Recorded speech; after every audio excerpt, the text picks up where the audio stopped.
In charge of the Sabbath. On a certain Sabbath Jesus was walking through a field of ripe grain.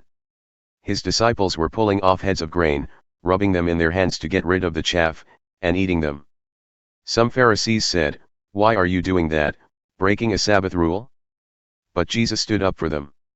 "Have you never read what David and those with him did when they were hungry?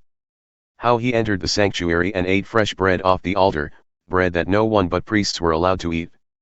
He also handed it out to his companions. Then he said, 'The Son of Man is no slave to the Sabbath, he's in charge.'" On another Sabbath he went to the meeting place and taught. There was a man there with a crippled right hand. The religion scholars and Pharisees had their eyes on Jesus to see if he would heal the man, hoping to catch him in a Sabbath violation. He knew what they were up to and spoke to the man with the crippled hand, "Get up and stand here before us." He did. Then Jesus addressed them, "Let me ask you something, what kind of action suits the Sabbath best? Doing good or doing evil? Helping people or leaving them helpless?" He looked around, looked each one in the eye. He said to the man, "Hold out your hand." He held it out, it was as good as new. They were beside themselves with anger, and started plotting how they might get even with him.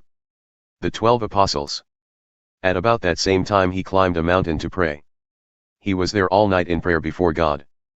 The next day he summoned his disciples, from them he selected 12 he designated as apostles: Simon, whom he named Peter, Andrew, his brother, James, John, Philip, Bartholomew, Matthew, Thomas, James, son of Alphaeus, Simon, called the Zealot, Judas, son of James, Judas Iscariot, who betrayed him. You're blessed. Coming down off the mountain with them, he stood on a plain surrounded by disciples, and was soon joined by a huge congregation from all over Judea and Jerusalem, even from the seaside towns of Tyre and Sidon. They had come both to hear him and to be cured of their diseases. Those disturbed by evil spirits were healed. Everyone was trying to touch him, so much energy surging from him, so many people healed. Then he spoke, "You're blessed when you've lost it all. God's kingdom is there for the finding. You're blessed when you're ravenously hungry. Then you're ready for the messianic meal. You're blessed when the tears flow freely. Joy comes with the morning. Count yourself blessed every time someone cuts you down or throws you out, every time someone smears or blackens your name to discredit me. What it means is that the truth is too close for comfort and that that person is uncomfortable. You can be glad when that happens, skip like a lamb, if you like. For even though they don't like it, I do. And all heaven applauds.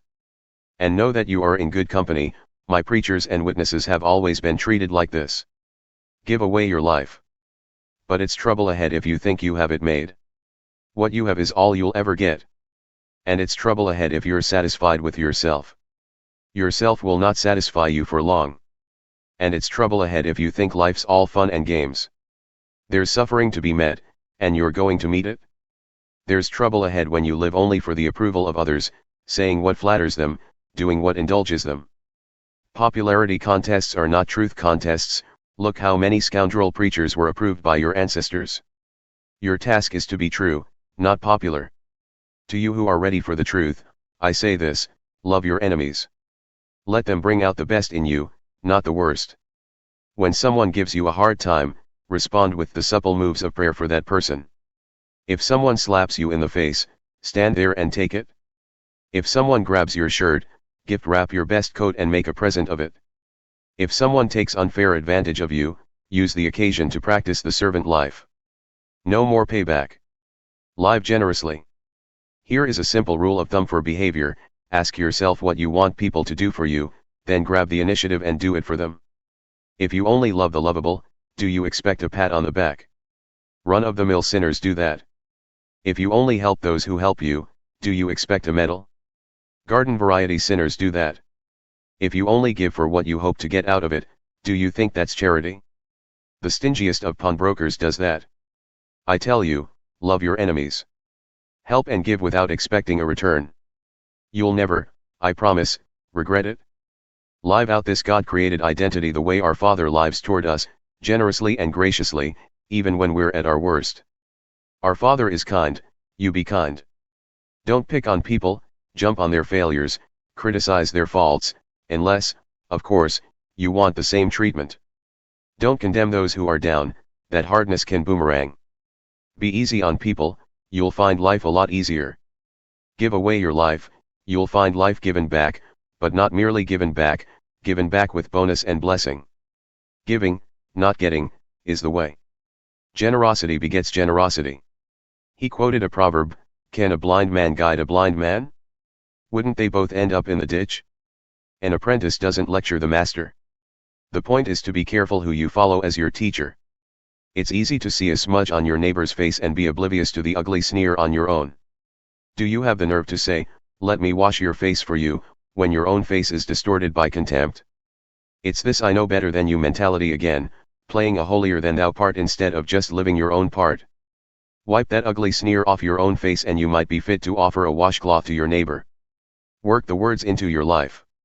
You don't get wormy apples off a healthy tree, nor good apples off a diseased tree. The health of the apple tells the health of the tree. You must begin with your own life-giving lives. It's who you are, not what you say and do, that counts. Your true being brims over into true words and deeds.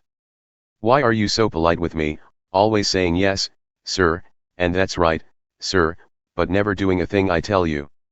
These words I speak to you are not mere additions to your life, homeowner improvements to your standard of living. They are foundation words, words to build a life on. If you work the words into your life, you are like a smart carpenter who dug deep and laid the foundation of his house on bedrock. When the river burst its banks and crashed against the house, nothing could shake it, it was built to last. But if you just use my words in Bible studies and don't work them into your life, you are like a dumb carpenter who built a house but skipped the foundation. When the swollen river came crashing in, it collapsed like a house of cards. It was a total loss.